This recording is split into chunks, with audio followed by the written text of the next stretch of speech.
मेरी समझ में नहीं आ रहा था कि मेरे साथ हो क्या रहा है।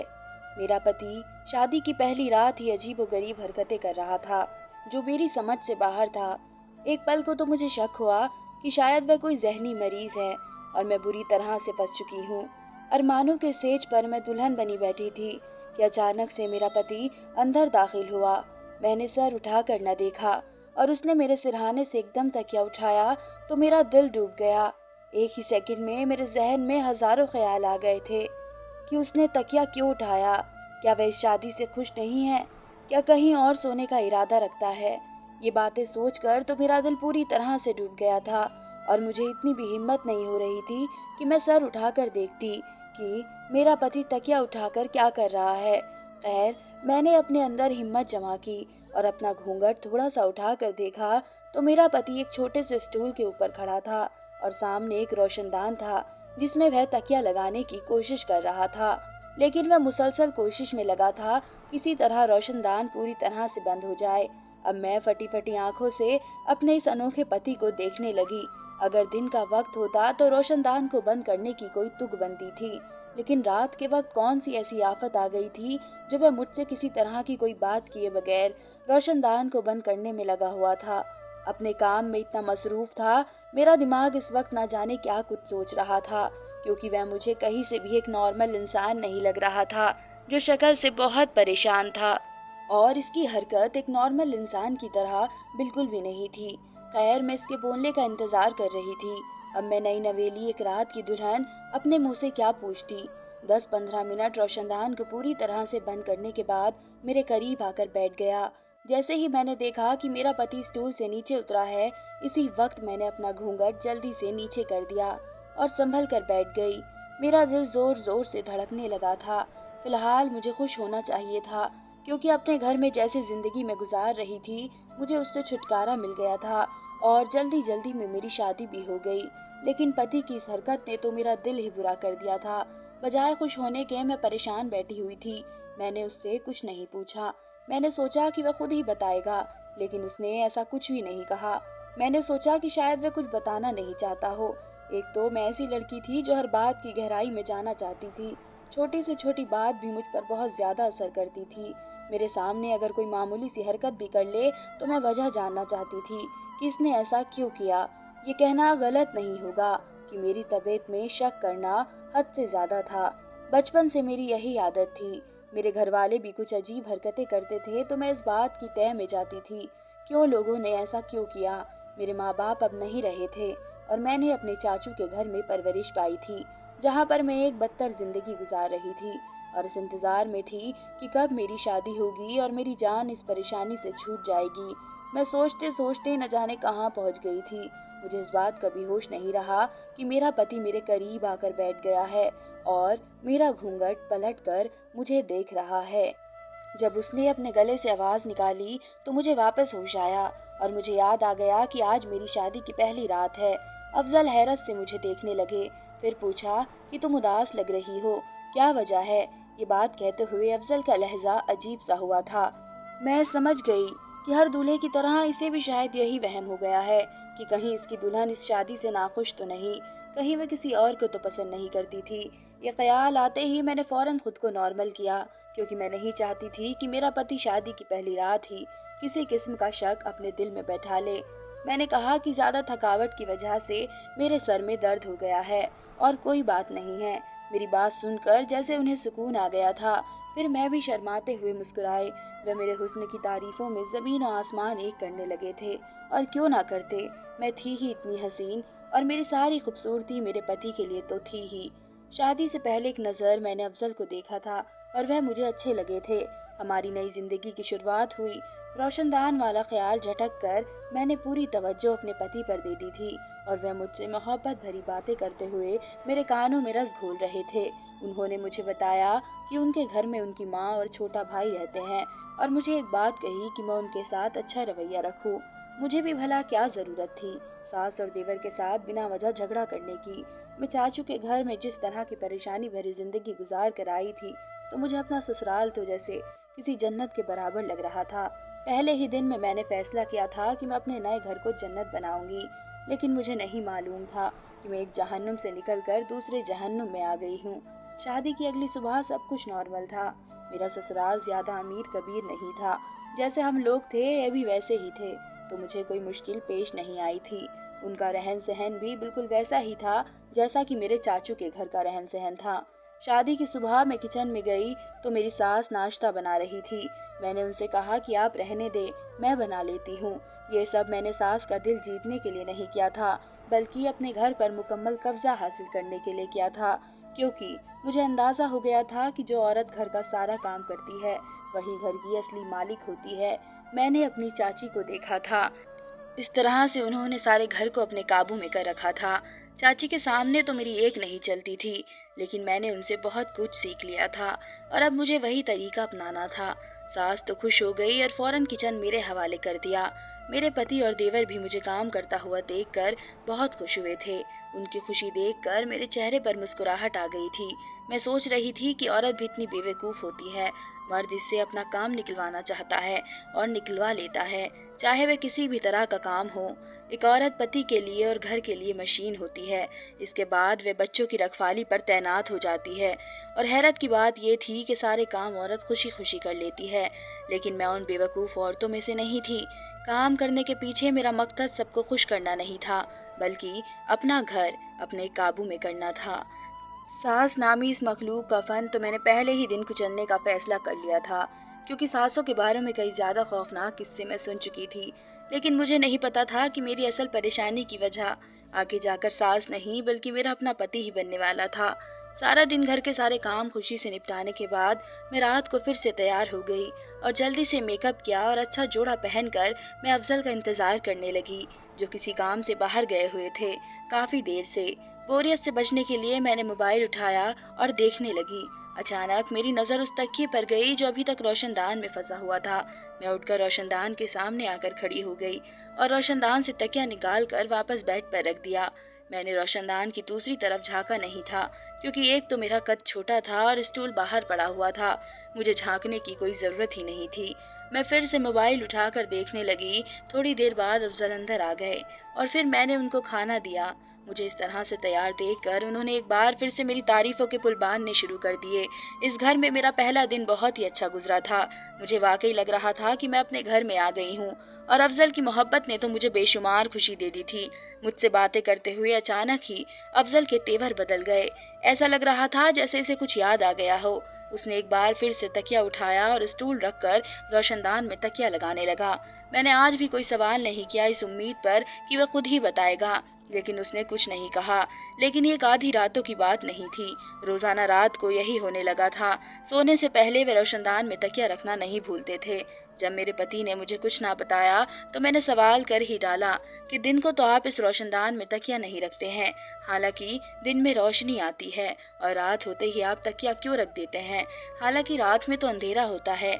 मेरे इस तरह से अचानक सवाल करने पर उन्होंने चौंक कर मेरी तरफ देखा और फिर कहा कि हानिया, मुझे ऐसा लगता है हम दोनों को रात को कोई देखता है इस रोशनदान से। अफजल की बात सुनकर मैं परेशान हो गई थी। भला हम दोनों को कौन देखेगा? मेरे घर में मेरी सास और मेरे देवर के अलावा तो कोई भी नहीं था, और वे दोनों इस किस्म की घटिया हरकत क्यों करेंगे?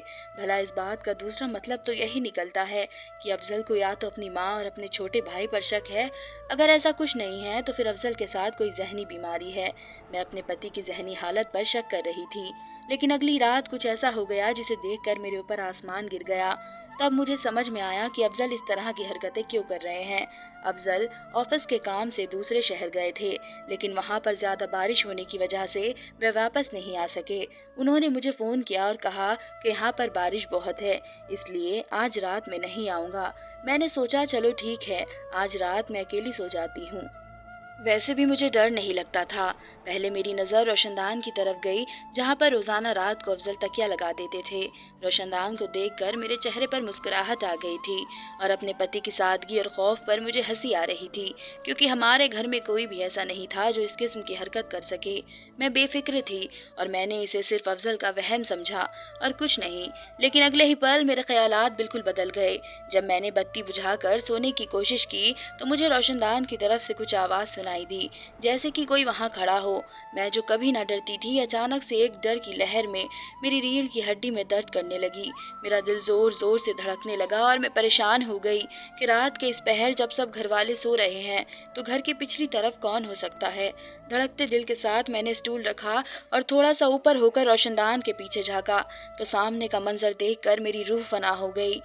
सामने मुझे एक वजूद नजर आया जिसने अपने आप को शॉल में लपेट रखा था, लेकिन देखने से मुझे अंदाजा हो रहा था कि वह कोई लड़की थी। ये मंजर देखकर तो मेरे ऊपर का सांस ऊपर और नीचे का नीचे रह गया था और मुझे सारी बात समझ में आ गई थी। रोशनदान वाली बात, यानी कि अफजल का इस तरह से तकिया रखना बेमतलब नहीं था और ना ही उन्हें कोई वहम था, बल्कि उन्हें बिल्कुल यकीन था कि वहां से कोई झांकता है। मैं घर के पिछले हिस्से की तरफ भागी कि देख सकूं कि वह लड़की कौन है। जब मुझे यकीन हो गया कि वह लड़की ही है तब ही मैं पीछे गई, वरना किसी मर्द को देखकर मेरी हिम्मत नहीं होती कि मैं इस तरह से आधी रात को घर के पिछले हिस्से की तरफ जाती जहाँ पर रोशनदान था। मुझे देखकर वह जो भी थी भागने की कोशिश कर रही थी कि अचानक मैंने उसका शॉल पकड़ लिया। इसके वजूद से शॉल को अलग किया तो इस लड़की को देखकर मेरी हैरत की इंतहा न रही, क्योंकि वह लड़की कोई और नहीं बल्कि मेरी अपनी छोटी बहन राहिमा थी। हाँ, मेरी अपनी सगी बहन राहिमा, जिसकी उम्र इस वक्त 18 साल थी। वह मुझसे 4 साल छोटी थी।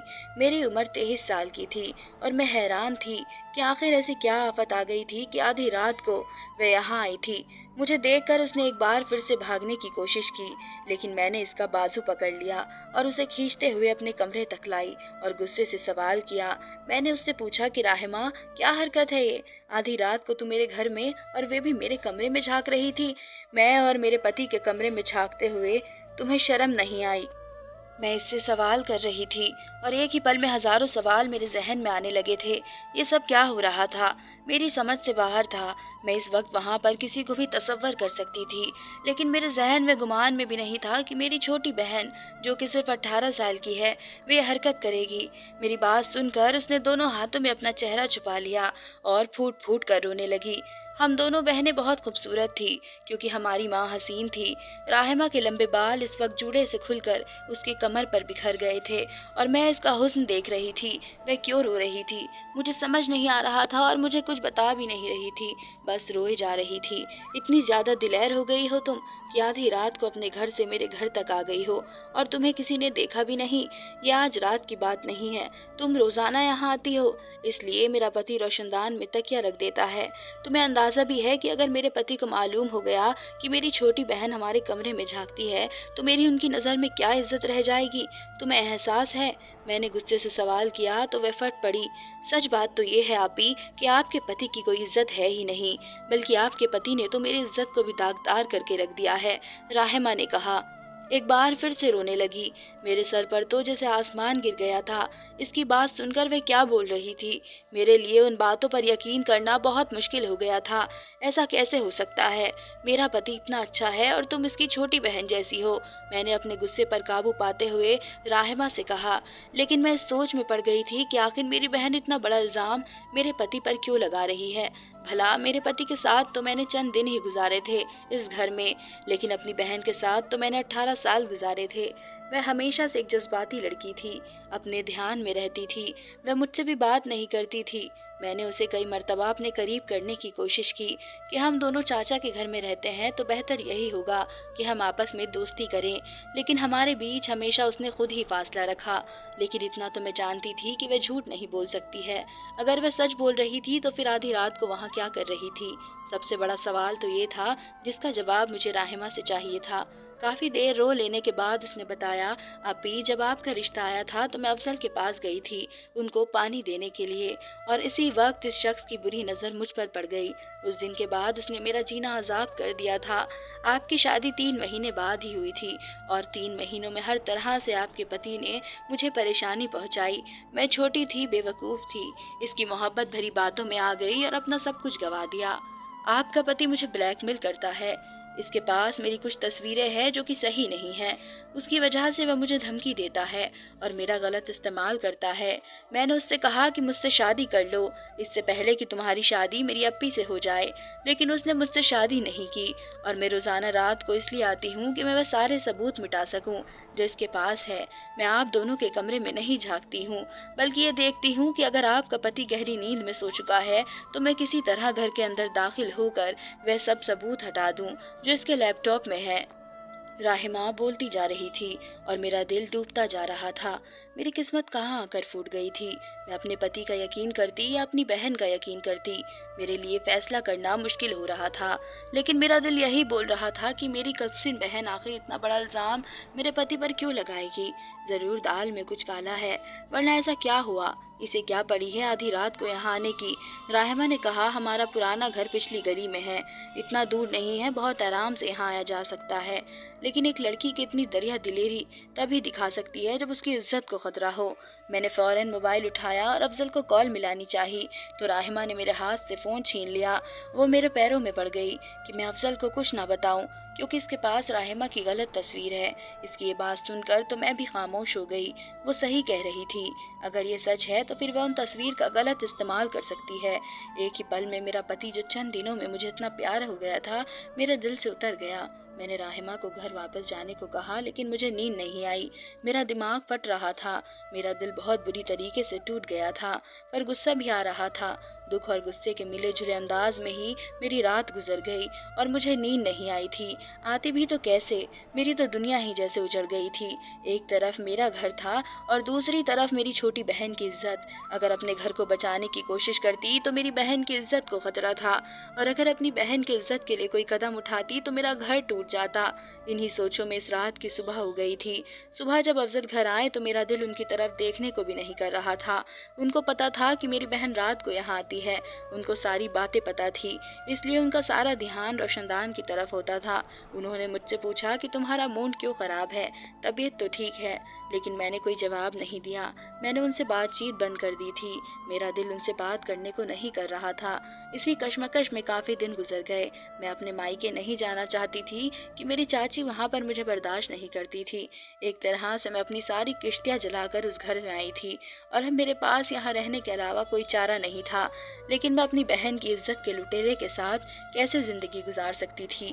खैर, मैं एक बार हिम्मत करके चाची के घर गई। वहाँ पर मैंने दरवाज़ा बंद करके राहिमा से दोबारा पूछा तो उसके चेहरे का रंग लाल हो गया और वह बार बार यही कह रही थी कि अफजल ने उसे अपनी मोहब्बत के जाल में फंसाया और उन 3 महीनों में वह भी उसके हाथों का खिलौना बनती रही, क्योंकि इसे समझ नहीं आ रहा था। कह रही थी कि अफजल ने उससे शादी का वादा किया था और 3 महीने उसे इस्तेमाल किया, और आखिर में ये कहकर उसने मुझसे शादी कर ली कि मैं घर वालों के दबाव में आकर शादी कर रहा हूँ। अपनी और अपनी बहन की बेबसी पर मेरा दिल खून के आंसू रो रहा था। मैं घर वापस आ गई, लेकिन इस बार मेरा सब्र जवाब दे गया और मैंने घर में दाखिल होकर चीखना चिल्लाना शुरू कर दिया। देवर और मेरी सास वहाँ पर आ गई और अफजल ने मुझसे पूछा कि मैं क्यों चिल्ला रही हूँ, तो मैंने अपनी सास से कहा कि आपके बेटे ने मेरी और मेरी बहन की जिंदगी बर्बाद कर दी है। मैंने चीखते चिल्लाते हुए सारा माजरा अपनी सास के कानों में निकाला तो वह सर पकड़ कर बैठ गई। मेरा पति हैरत से मेरी तरफ देख रहा था और मेरा देवर शर्मिंदा होकर अपने कमरे में चला गया था। मेरी सास ने अपने बेटे की हिमायत में कुछ भी नहीं कहा। मुझे लगा कि वह मुझे बुरा भला कहेंगी, मुझसे बोलेंगी कि उनका बेटा ऐसा नहीं है, लेकिन उनकी चुप्पी ने मुझे सारे जवाब दे दिए थे। यानी कि वह सब जानती थी कि उनका बेटा बदकार है, वरना कौन सी माँ इतना बड़ा इल्ज़ाम सुनने के बाद खामोश रह सकती थी। वह बस सर पकड़कर नीचे ज़मीन की तरफ देख रही थी और किसी गहरी सोच में गुम थी। थोड़ी देर बाद अफजल कमरे से फिर बाहर आए। उनके हाथ में मोबाइल था और उन्होंने मेरी बहन की फ़ोन कॉल जो रिकॉर्ड किए हुए थे मेरे सामने चला दिए। वह सब सुनकर तो जैसे मेरे सर पर आसमान गिरा था। मेरी छोटी बहन मेरे पति को धमकी दे रही थी, कह रही थी कि वह मुझे छोड़ दे और उससे शादी कर ले, वरना हम दोनों की ज़िंदगी बर्बाद कर देगी। हाँ, ये मेरी बहन की आवाज़ थी और वह इस तरह की बातें कर रही थी। मुझे अपने कानों पर यकीन नहीं आ रहा था। आहिस्ता आहिस्ता से शर्मिंदगी के दलदल में धंसती जा रही थी। मैंने किसी से कुछ नहीं कहा और खुद को कमरे में बंद कर दिया और अपनी अकल पर मातम करने लगी कि मैंने राहिमा की बातों पर यकीन करके अपने पति की इतनी बेइज्जती करवाई घर वालों के सामने। मेरे पति ने कहा कि अगर तुम्हें मेरी बातों पर यकीन नहीं है तो मैं तुम्हें इसका सबूत दूंगा, और अगले ही दिन उसने राहिमा को किसी होटल में बुला लिया और मुझे पीछे वाली सीट पर बैठा दिया। मैं बुर्खा पहनकर उनके पीछे बैठ गई और उनकी सारी बातें सुनी। कसूर मेरे पति का नहीं था। असल में जब राहिमा पानी देने पहले दिन अफजल के पास गई थी तो इसका अपना दिल अफजल पर आ गया था। इसके बाद राहिमा हर किस्म की कोशिश की कि अफजल उससे शादी कर ले, लेकिन अफजल एक शरीफ इंसान थे। उन्होंने उसे छोटी बहन की तरह समझा, लेकिन राहिमा जिद की पक्की थी और वह हर हाल में मेरा घर तोड़ना चाहती थी। वह सोचती थी कि अगर अफजल उसे नहीं मिले तो मुझे भी नहीं मिलना चाहिए। इसी मकसद के लिए वे मेरे दिल में शक पैदा करने के लिए, हमारे रिश्ते में फूट डालने के लिए इतनी दिलेर हो गई थी कि आधी रात को अपने कमरे की खिड़की से कूदकर मेरे घर आ जाती थी। अफजल को अच्छी तरह से पता था कि रोशनदान से झांकने वाली लड़की कोई और नहीं बल्कि मेरी छोटी बहन राहिमा थी, लेकिन वह उसका पर्दा कर रहा था मेरे सामने और दुनिया के सामने। तब मुझे एहसास हुआ कि मेरा पति अफजल नाम कहीं नहीं बल्कि एक हकीकत में नेक इंसान है। मैंने राहिमा के पास जाकर उसे बताया कि मुझे उसकी हकीकत पता चल गई है। मुझे बहुत अफसोस हुआ है, लेकिन वह मेरी बहन ही है। उसे माफ़ करने के अलावा मेरे पास कोई और चारा नहीं था। सच तो ये है कि बिन माँ बाप के ऐसे ही बेटियां होती हैं या फिर बहुत ख़राब हो जाती हैं। राहिमा को मैंने बहुत समझाया, लेकिन उसे असर तब हुआ जब मुझे और अफजल को ऊपर वाले ने चांद सा बेटा दिया। फिर उसे समझ आ गया कि उसका कुछ नहीं होने वाला, तो उसने अपनी पढ़ाई पूरी करके शादी कर ली। अब मैं और मेरे घर वाले सब सुकून की ज़िंदगी गुजार रहे हैं। धन्यवाद दोस्तों। उम्मीद करती हूँ आप सबको मेरी ये कहानी पसंद आई होगी, और अगर आपने अभी तक मेरे चैनल को सब्सक्राइब नहीं किया है तो प्लीज़ जल्द से जल्द मेरे चैनल को सब्सक्राइब करें।